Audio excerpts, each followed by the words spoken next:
खुदाम यसु मसीह के बाबरकत जलाली फतेहमंद कदूस कादर और उत्तम नाम में आप तमाम तर सुनने वाली बहनों को, भाइयों को, बुजुर्गों को बड़े अदब से पास्टर आसिफ रजा की तरफ से आज एक बार फिर मेरा मोहब्बत भरा सलाम पहुंचे और खुदा में आप सबकी सलामती हो। मेरे अजीजों, मैं आपका भाई पास्टर आसिफ रजा आज 7वें हिस्से के साथ आप तमाम तर बहन भाइयों की खिदमत में हाजिर हूँ। इससे पहले कि हम अपने अनुमान की तरफ बढ़े, जितने बहन भाई हमारे चैनल पर नए हैं, आप सबसे इल्तमास करता हूँ कि आप इस चैनल को सब्सक्राइब कर दें और बेल आइकन को प्रेस कर दें ताकि हमारी हर नई आने वाली वीडियो का नोटिफिकेशन सबसे पहले आप तक पहुँच सके। आए मेरे अजीजों, हम कलाम खुदा की तरफ बढ़ते हैं। पिछले मैसेज के अंदर मेरे अजीजों हम बात कर रहे थे बुजुर्ग इब्राहिम के खतने की, कि खुदा ने जब अपने बंदा बुजुर्ग इब्राहिम को खतने का हुक्म दिया तो बुजुर्ग इब्राहिम ने हुक्म मानकर यानी कि हुक्म माना और अपना खतना करवाया। क्यों?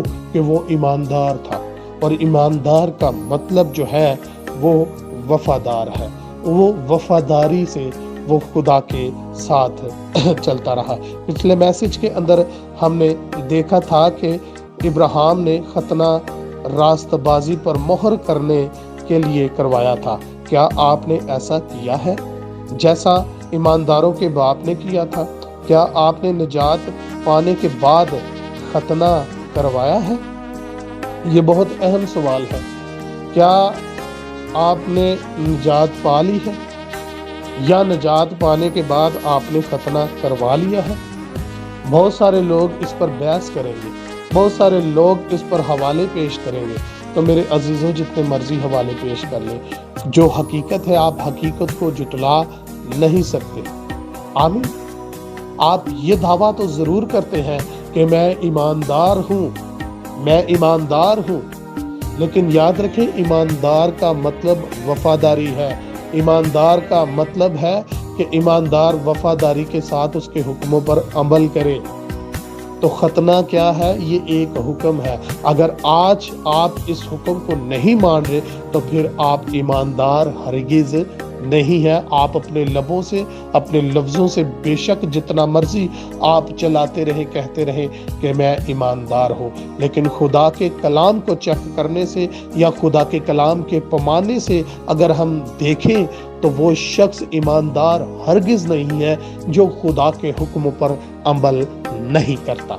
ये मैं नहीं कहता, बल्कि ये खुदा के कलाम का फरमान है।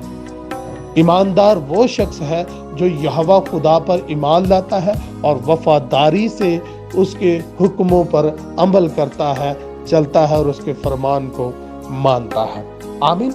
वो शख्स ईमानदार है। आज बहुत सारे लोग वो बगैर खतने के हैं, वो पुरपट पर खड़े होकर कलाम भी सुनाते हैं, वो प्रीच भी करते हैं, तो दावा ये करते हैं कि हम क्या है? ईमानदार हैं। बहुत आसानी से वो इस हुक्म से वो निकलने की कोशिश करते हैं। लो भी अब ये हुक्म हम पर लागू नहीं होता। तो मैं उनसे पूछना ये चाहूँगा कि मैं और आप हम सब किसके पैरोकार हैं? तो सब का कहना ये होगा, अबरानी में मैं कहूँ तो यहोशुआ मसीह, तो उर्दू में कहूँ तो खुदावंद यीशु मसीह। सबका कहना ये होगा कि हम यीशु मसीह के पैरोकार हैं, और जिसके हम पैरोकार हैं देखें उसका खतना हुआ है, और जो पैरोकार है उनका खतना ही नहीं हुआ। आमीन। बल्कि अगर हम खुदावंद यीशु मसीह को देखें तो उसने भी शरीयत को पूरा किया। पूरा करने से ये इसका मतलब ये नहीं है कि अब यीशु ने खतना करा लिया तो अब हमें खतना कराने की जरूरत नहीं है, बल्कि ये हुक्म खुदा के कलाम में देखें तो खुदा ने चाहा तो आगे चलकर हम इसके ऊपर जरूर गुफ्तगू करेंगे कि ये अबद तक है, यानी कि हमेशा तक है। जब तक नस्लें दुनिया में पैदा होती रहेगी ये उस वक्त तक कायम हुक्म रहेगा। आमीन। आगे बढ़ते हैं। क्या आपने निजात पाने के बाद खतना करवाया है या नहीं? अगर नहीं करवाया तो आप में जो ईमान है وہ ابراہیم جیسا ایمان نہیں ہے، یا ایمان نہیں ہے۔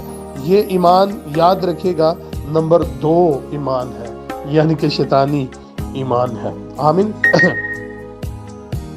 رومیو کے نام مقدس پالوس رسول کا خط، اس کا 4 باب اور اس کی آیت نمبر 9 سے 11 آیت تک مطالعہ کریں گے۔ کلام خدا میں کچھ مرقوم ہے، لکھا ہے، پس کیا یہ مبارک بادی مختونوں ہی کے لیے ہے یا نامختونوں کے لیے بھی؟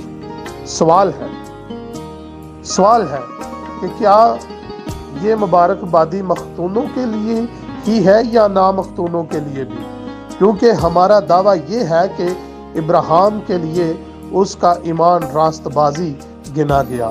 پس کس حالت میں گنا گیا؟ نامختونی میں، مختونی میں یا نامختونی میں؟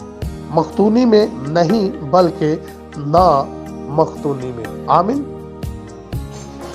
اور اس نے ختنے کا نشان پایا کہ اس ایمان کی راست بازی پر مہر ہو جائے جو اسے نامختونی کی حالت میں حاصل تھا، تاکہ